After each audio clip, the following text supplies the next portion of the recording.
أعوذ بالله من الشيطان الرجيم بسم الله الرحمن الرحيم. Halo, Assalamualaikum warahmatullahi wabarakatuh. Bertemu lagi bersama saya, Ustazah Sarah. Hari ini Ustazah sangat senang karena Ustazah bisa berbagi ilmu dengan Ananda Soleh-Solehah. Nah, sebelum Ustazah memasuki ke materinya, Ustazah mau menanyakan kabar Ananda Soleh-Solehah dulu ya. Tapi kali ini Ustazah mau menanyakannya menggunakan bahasa Arab. Tapi jangan lupa Ananda Soleh-Solehah harus menjawab itu. Artinya, bagaimana kabar kalian semuanya? Tapi sekarang harus dijawab satu kali lagi ya. Kaifa halukum? Terima kasih yang sudah menjawab. Mudah-mudahan kita semua, termasuk ayah dan bunda juga, selalu dalam lindungan Allah Subhanahu wa Ta'ala. Amin. Baik, sekarang Ustazah mau menyampaikan tentang keutamaan sholat subuh. Nah, sebelum Ustazah masuk ke materinya, Ustazah mau nanya dulu. Siapa yang subuh tadi tidak melaksanakan sholat subuh? Ayo ngaku siapa? Mudah-mudahan Ustazah percaya Ananda Soleh-Solehah pasti tanpa harus disuruh akan melaksanakan sholat subuh ya.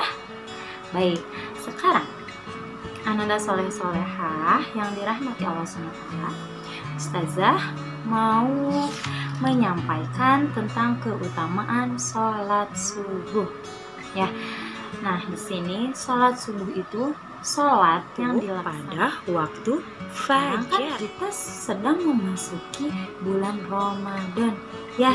Biasanya sholat subuh itu 5 menit setelah imsak ya.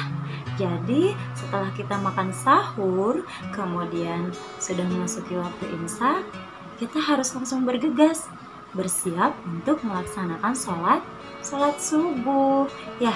Diusahakan Ananda setelah makan sahur, setelah menggosok giginya, setelah bersih-bersih, langsung bersiap untuk melaksanakan sholat subuh. Karena kalau ditunda-tunda, kalau dinanti-nanti, yang ada nanti perutnya kenyang, jadinya Anandanya pengen bobo aja ya.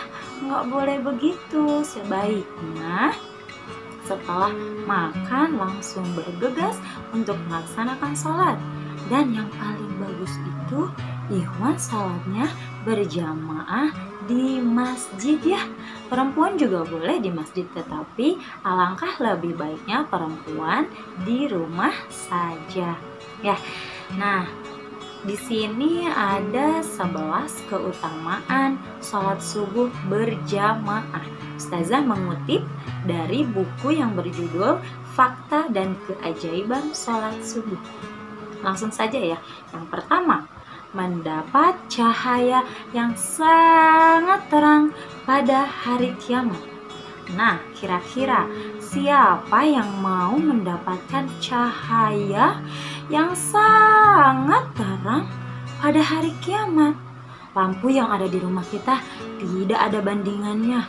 Ini sangat terang ya. Nah, Allah akan memberi cahaya di mana saja bagi umatnya yang melaksanakan sholat subuh berjamaah ya. Nah, kata Allah juga, ketika nanti melewati Shiratal Mustaqim, cahaya itu tidak akan pernah pergi. Allah tidak akan mencabut cahaya itu sampai seseorang itu telah memasuki surganya Allah. Cahaya itu akan terus mengikuti seseorang yang istiqomah dalam melaksanakan salat subuh berjamaah ya. Yang kedua, mendapatkan ganjaran atau pahala yang lebih baik daripada dunia dan seisinya. Coba sama Ananda Soleh-Solehah bayangkan mendapatkan pahala yang lebih baik daripada dunia dan seisinya. Yang kita tahu dunia ini sangat indah dan sangat luas. Nah, kata Allah, jika kita sholat subuhnya istiqomah dan selalu berjamaah, maka kita akan mendapatkan pahala yang lebih besar, ya. Karena ada hadis yang diriwayatkan oleh At-Tirmidzi dari Aisyah radhiyallahu anha bahwa Rasulullah Shallallahu alaihi wasallam bersabda, 2 rakaat sholat fajar pahalanya lebih indah ketimbang dunia dan seisinya. Ya, tidak akan pernah kita bayangkan, wah bagaimana ini pahalanya, seindah apa ini pahalanya, sebesar apa pahalanya. Ya, jadi sekarang yang harus kita lakukan yaitu harus selalu istiqomah untuk melaksanakan sholat subuh, dan lebih baik sholat subuhnya itu berjamaah. Ya, sekarang yang ketiga. Yang ketiga itu dijamin oleh Allah masuk ke surga. Siapa yang tidak ingin masuk surga? Mustahil. Semua umat manusia, terutama umat muslim, dia ingin sekali merasakan masuk surga, ya.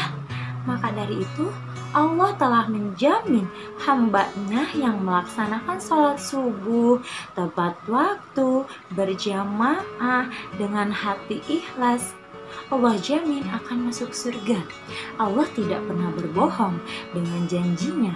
Maka kita harus percaya bahwa Allah telah memberikan janji dan jaminan kepada kita, kepada semua umat muslim, jika melaksanakan sholat subuh akan mendapatkan surga. Amin. Yang keempat, mendapatkan nikmat melihat Allah pada hari kiamat. Siapa yang ingin melihat Allah?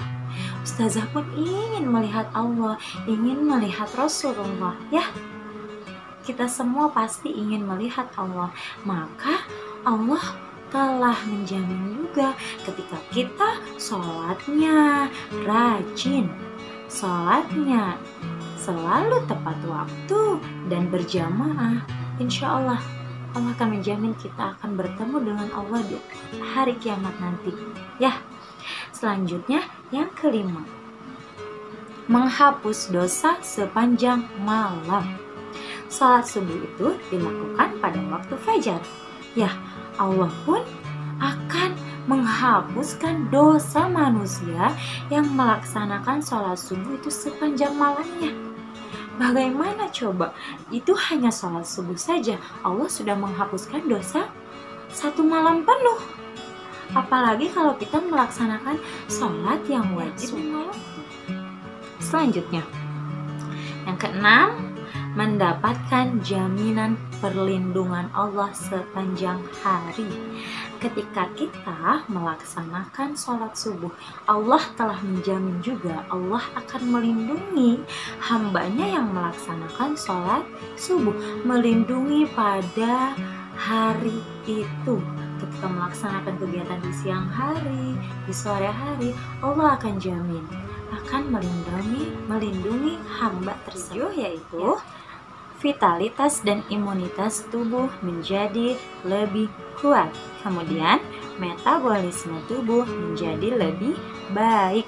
Ternyata ketika kita sering bangunnya pagi pada waktu subuh, menjadikan tubuh kita lebih sehat, ya. Kemudian yang 9, meningkatkan kecerdasan dan konsentrasi ketika kita sering bangunnya waktu subuh, yaitu akan lebih meningkatkan kecerdasan dan konsentrasi kita. Kalau kita bangunnya siang jam 7, jam 8, malah yang ada nanti ketika kita beraktivitas menjadi lesu, konsentrasinya berkurang, ya. Kemudian yang ke-10, menjadikan hidup lebih bersemangat dan lebih produktif. Karena ketika kita bangunnya subuh, kita lebih semangat karena tubuh kita tadi merasa lebih sehat, merasa kuat, ya. Jadi ketika kita melaksanakan kegiatan pun kitanya lebih bersemangat, ya. Konsentrasinya pun menjadi lebih meningkat, ya. Yang terakhir yaitu melapangkan rezeki dan melancarkan segala urusan. Nah, dulu tuh ada pepatah yang bilang katanya kalau bangunnya siang rezekinya bakal dipatok Patok apa? Bakal dipatok ayam. Ya, ternyata memang benar ketika kita bangunnya subuh lebih bersemangat. Jadi ketika melaksanakan kegiatan pun kita lebih produktif, kita lebih semangat. Ya, ketimbang jika seseorang itu bangunnya siang, maka yang lain sudah bekerja, yang lain sudah berangkat sekolah. Ya, yang ini masih tidur, baru bangun, ketinggalannya sama yang lain. Berarti istilah itu benar, rezekinya dipatok ayam, karena kita bangunnya siang, yang lain sudah pergi bekerja, yang lain sudah pergi mencari ilmu, yang ini masih bobok di kasurnya. Ya, mudah-mudahan kita bukan termasuk orang yang seperti itu.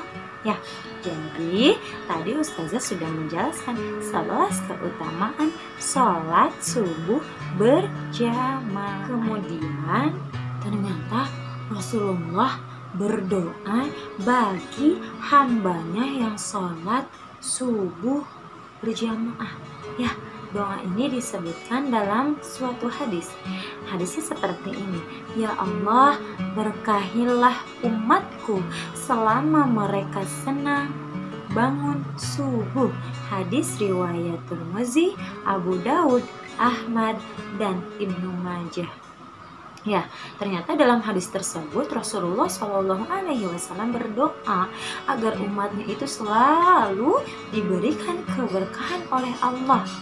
Ya, mudah-mudahan kita ini yang termasuk umat Rasulullah yang didoakan oleh Rasulullah agar diberkahi oleh Allah, ya, yang diberi jaminan oleh Allah agar bertemu dengan Allah di hari kiamat nanti. Amin ya Allah ya Rabbal Alamin.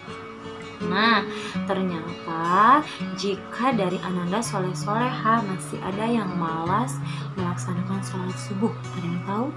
Ternyata ketika malas melaksanakan sholat subuh, ada yang melilit leher. Ada yang melilit lehernya. Siapakah dia? Ternyata yang melilit lehernya itu setan. Takut sekali ya. Ternyata 3 lilitan di leher manusia yang malas bangun untuk melaksanakan sholat subuh. Nah, setan membisikkan kepada telinga orang yang malas sholat subuh, nikmatilah waktu tidurmu karena malam ini masih panjang.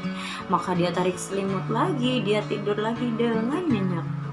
Ya, mau gak seperti itu diselimuti setan, dibisikin setan, dililit oleh setan? Ustazah sih takut ya. Jadi, nah ketika seseorang tersebut yang malas, yang tadi sudah dililit oleh setan, dia terpaksa harus bangun dari tidurnya. Maka 1 lilitan sudah lepas dari air, bergegas untuk mengambil air wudhu. Ya, ternyata ketika dari bangun tidur, lepas 1 lilitan, kemudian mengambil air wudhu, lepas lilitan yang kedua. Ya, Insya Allah, ternyata masih ada 1 lilitan di lehernya. Nah, setelah mengambil wudhu, langsung melaksanakan sholat subuh. Maka lepaslah semua lilitan setan dari lehernya. Karena setan takut dengan manusia yang sholat. Apalagi sholatnya dengan khusyuk, sholatnya dengan hati yang ikhlas. Setan takut, setan tidak mau mendekat. Apalagi sholat subuh itu disaksikan oleh para malaikat. Ya, jadi pesan dari Ustazah, mudah-mudahan kita semua termasuk hamba-hamba Allah yang selalu melaksanakan sholat subuh tanpa ada paksaan dari ayah bundanya ya. Mudah-mudahan kita termasuk hamba yang Allah janjikan untuk bertemu dengan Allah di hari kiamat nanti, yang mendapatkan cahaya yang sangat terang di hari kiamat nanti, yang mendapatkan pahala yang lebih besar dan lebih indah daripada dunia dan seisinya.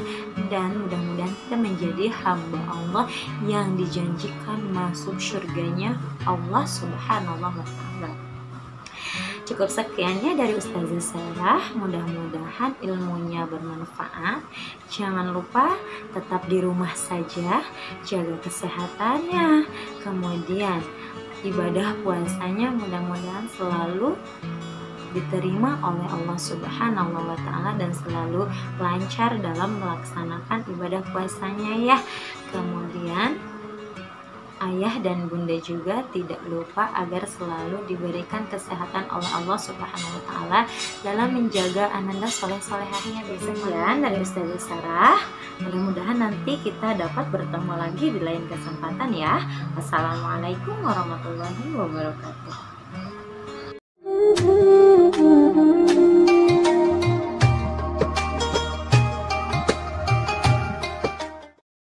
أعوذ بالله من الشيطان الرجيم بسم الله الرحمن الرحيم